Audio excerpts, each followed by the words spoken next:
તો હેલો મિત્રો, કેમ છો? તો લઈને આવી ગયા છે નવો બ્લોગ. તો આજે જવાનું છે વરઘોડામાં.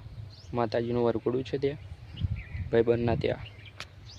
તો એક ફ્રેન્ડ બીજો આવે છે, પછી નીકળીએ. તો બન્યા રહો અમારી વિડીયોની સાથ.